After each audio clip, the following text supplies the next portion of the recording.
Jadi, pernah nggak kalian ngerasa waktu 24 jam dalam sehari itu kok rasanya nggak cukup ya? Apakah kamu termasuk orang yang sering ngerasa kayak gitu?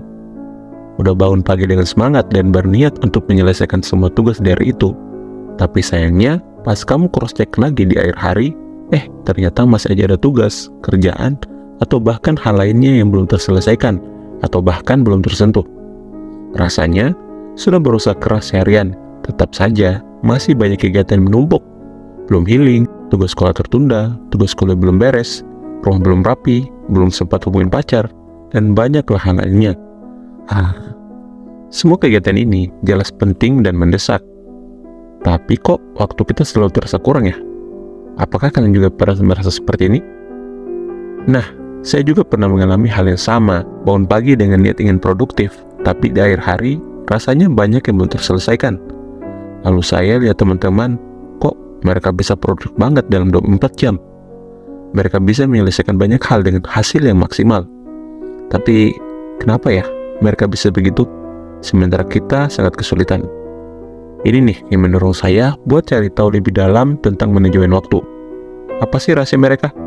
Bagaimana orang lain bisa memanfaatkan waktu 24 jam mereka dengan lebih maksimal?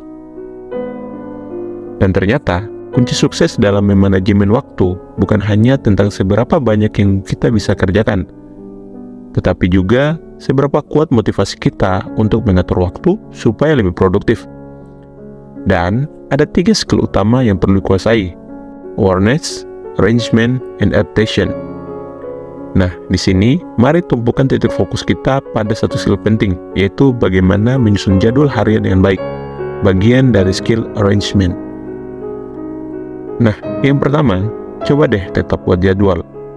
Mungkin kalian juga udah pernah bikin jadwal sebelumnya, tapi coba sekarang tulis lebih spesifik dalam bentuk checklist. Seingat saya, waktu itu saya bikin daftar kegiatan yang mau saya lakukan dan menetapkan batasan waktunya.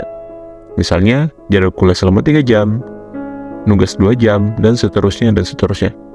Susun secara urut sesuai dengan waktu dan prioritas. Hal ini sangat membantu karena dengan checklist, kalian jadi lebih fokus dan terorganisir dalam menjalani kegiatan di hari itu. Di samping jadwal kegiatan yang sudah disusun tadi, coba juga bikin kotak kecil di sebelahnya untuk menceklis kegiatan yang sudah selesai.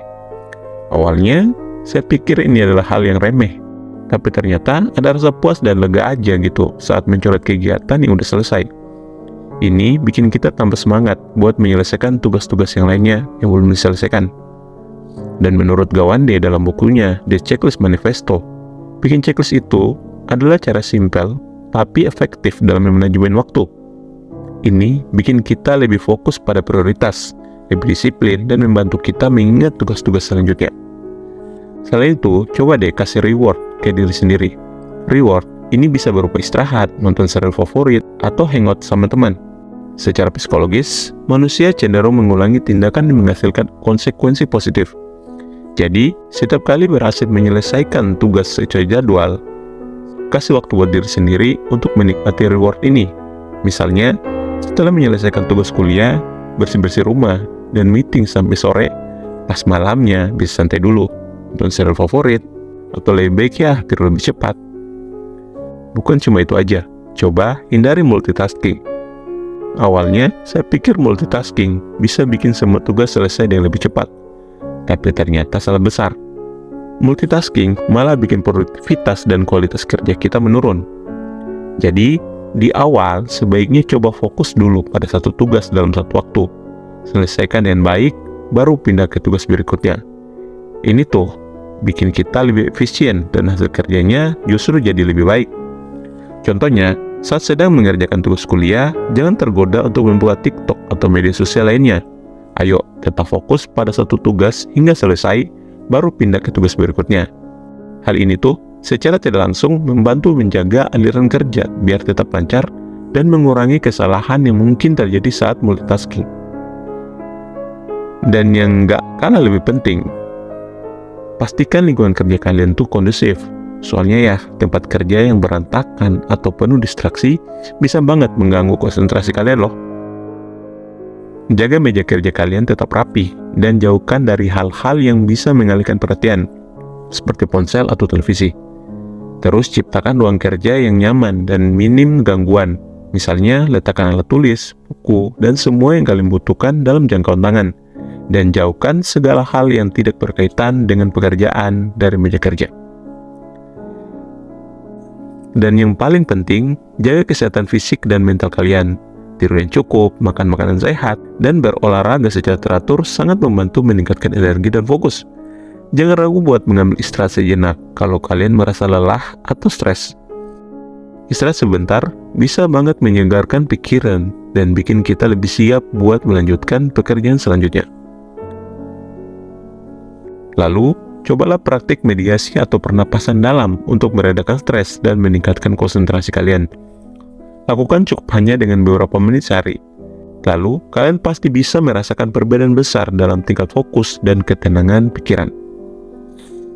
Nah, dengan semua perubahan kecil ini, saya pun sudah mulai melihat perbedaan besar dalam produktivitas saya. Setiap hari terasa jauh lebih terstruktur, dan saya bisa menyelesaikan lebih banyak tugas tanpa merasa kewalahan. Saya yakin kalian juga bisa melakukan hal yang sama. Coba deh, terapkan tips-tips ini dalam rutinitas harian kalian.